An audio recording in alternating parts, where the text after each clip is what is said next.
Bismillahirrahmanirrahim. Assalamualaikum warahmatullahi wabarakatuh. Selamat pagi, salam sejahtera untuk kita semua. Terima kasih saya ucapkan kepada teman-teman sekalian yang menyaksikan video ini.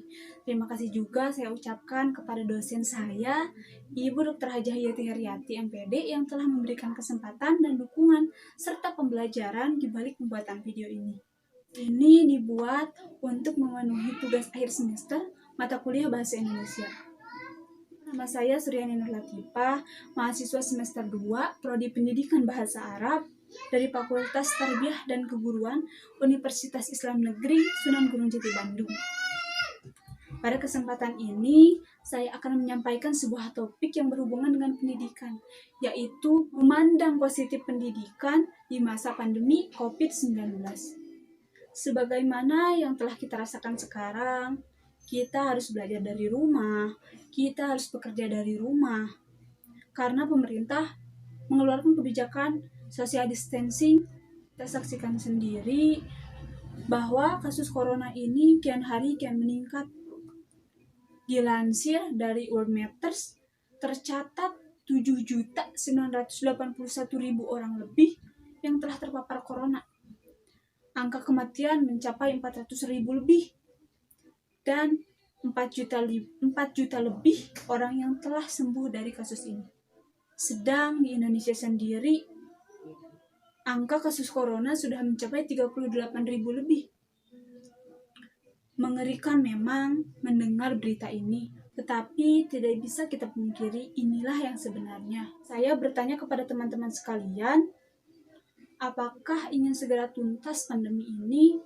Apakah ingin segera beraktivitas kembali, bekerja, sekolah, dan yang lainnya? Tentu jawaban teman-teman pasti iya. Kita semua ingin segera pandemi ini tuntas. Kita semua ingin segera beraktivitas seperti biasanya. Tidak terikat dengan social distancing, mau kemana-mana bebas.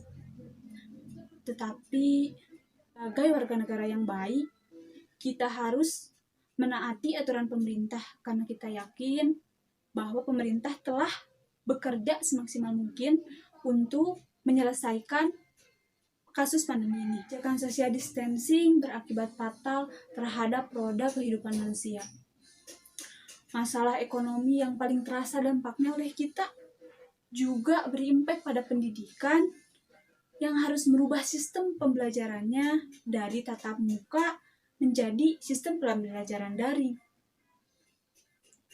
Peralihan cara pembelajaran ini memaksa berbagai pihak untuk mengikuti alur yang sekiranya bisa ditempuh agar pembelajaran di masa pandemi ini tetap berlangsung.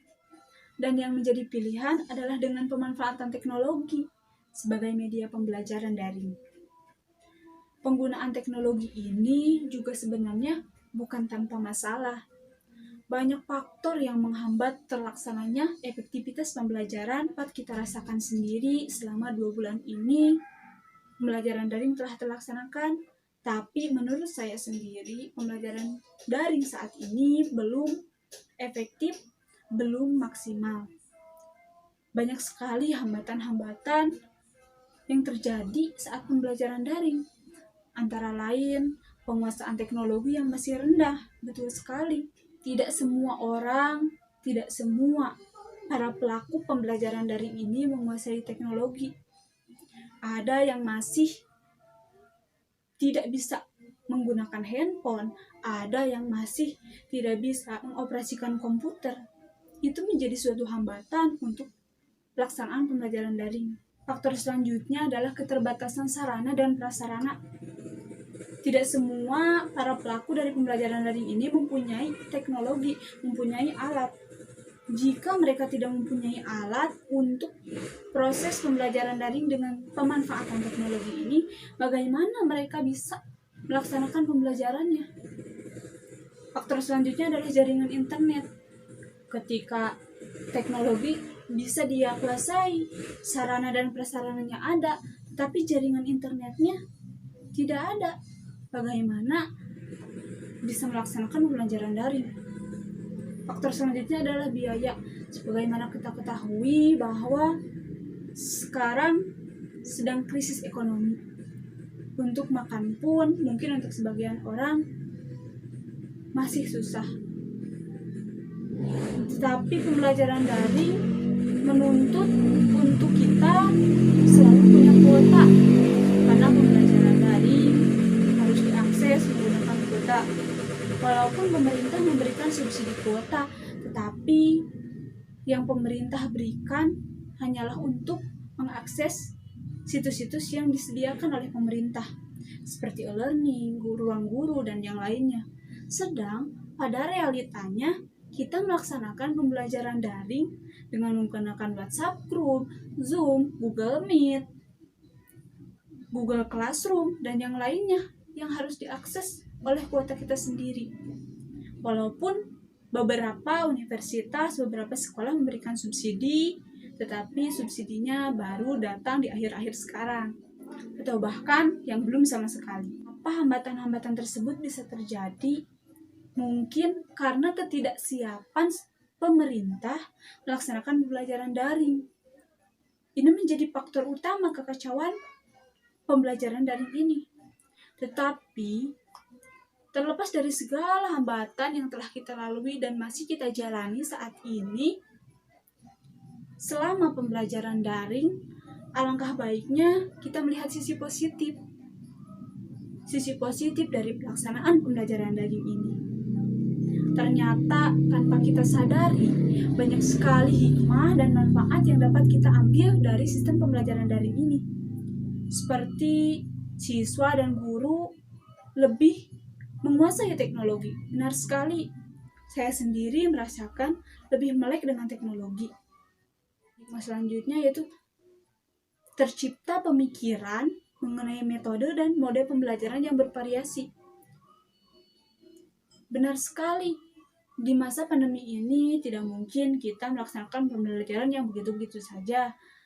Untuk meningkatkan semangat belajar kita harus menggunakan metode dan model yang bervariasi, sehingga kita dituntut untuk lebih meningkatkan kreativitas kita. Manfaat selanjutnya berhubungan dengan orang tua. Dengan pembelajaran daring ini membuat orang tua lebih mudah dalam monitoring dan mengawasi terhadap perkembangan belajar anaknya. Ya, yang awalnya cuek terhadap anaknya, mungkin dengan sistem pembelajaran daring ini orang tua lebih memperhatikan anaknya.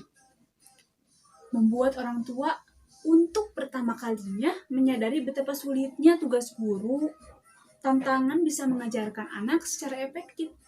Karena itu, orang tua menjadi empati terhadap guru yang tadinya mungkin belum. Penggunaan media seperti handphone, gadget, laptop, dan yang lainnya dapat dikontrol untuk kebutuhan belajar. Menghindari dari penggunaan yang tidak bermanfaat seperti main game sampai seharian, itu dapat dihindari dengan adanya pembelajaran daring ini. Dan pembelajaran daring ini juga mendorong dunia pendidikan untuk bersiap dan beradaptasi terhadap perubahan yang terjadi. Proses pembelajaran model daring ini menggunakan teknologi 4.0 yang dulu masih dianggap sebagai angan-angan. Kini dengan adanya pembelajaran daring di era pandemi COVID-19 ini, kita dipaksa dan dipercepat untuk menggunakan teknologi 4.0 dalam kegiatan pembelajaran daring. Nah, selanjutnya yaitu guru, siswa, dan orang tua menyadari bahwa pendidikan itu bukan hanya suatu hal yang bisa dilakukan di sekolah. Tapi pendidikan yang efektif itu membutuhkan kolaborasi antara tiga pihak, antara guru, siswa, dan juga orang tua. Tanpa adanya kolaborasi tersebut, pendidikan yang efektif tidak mungkin bisa terjadi.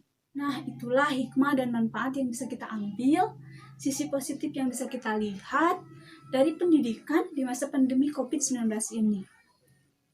Jika kita bisa melihat sisi positif yang bisa mengembangkan semangat kita, lantas mengapa kita repot-repot menyibukkan diri untuk melihat berbagai sisi negatif?